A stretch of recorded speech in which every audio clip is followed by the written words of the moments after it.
നിങ്ങളുടെ നാളെയിൽ നാം പ്രതിപാദിക്കുന്നത് ജൂൺ മാസം അവസാനത്തെ ദിനമാണ്. നാളെ ജൂൺ 30-ാം തീയതിയാകുന്നു.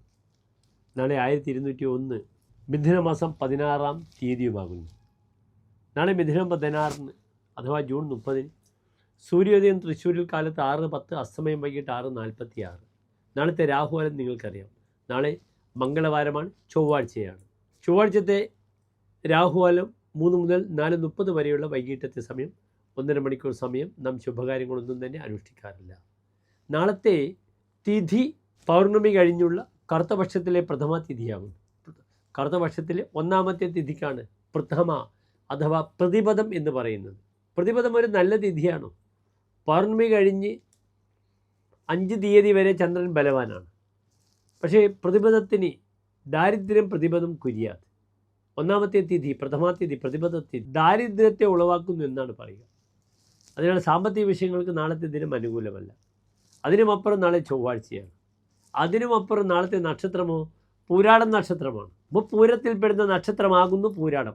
പൂരാടം പുരുരുട്ടാതി. അതിനാൽ അപ്രകാരമുള്ള 7 നക്ഷത്രങ്ങളുണ്ട്. നാം എപ്പോഴും ചർച്ച ചെയ്യാറുണ്ട്. യമരുദ്രാഹി, മുപ്പൂരം, തൃക്കേട്ട, യമൻ എന്നാൽ ഭരണി, രുദ്രൻ എന്നാൽ തിരുവാതിര, അഹി എന്നാൽ ആയില്യം. ഈ 7 നക്ഷത്രങ്ങൾ യാത്രക്കോ വിത്തിട്ടാൽ പൊടിക്കാത്തതാകുന്ന നക്ഷത്രങ്ങളാകുന്നു.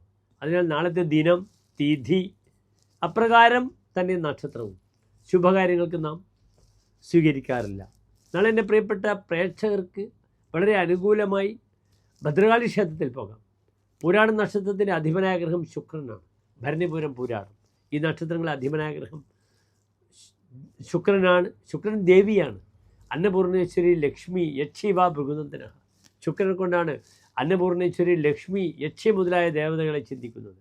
അപ്രകാരം ശുക്രനെ സന്തോഷിപ്പിക്കുവാൻ രോഗശമനായ അന്നം പ്രതയം ബഹു, ധാരാളം അന്നം കൊടുക്കണമെന്നാണ്.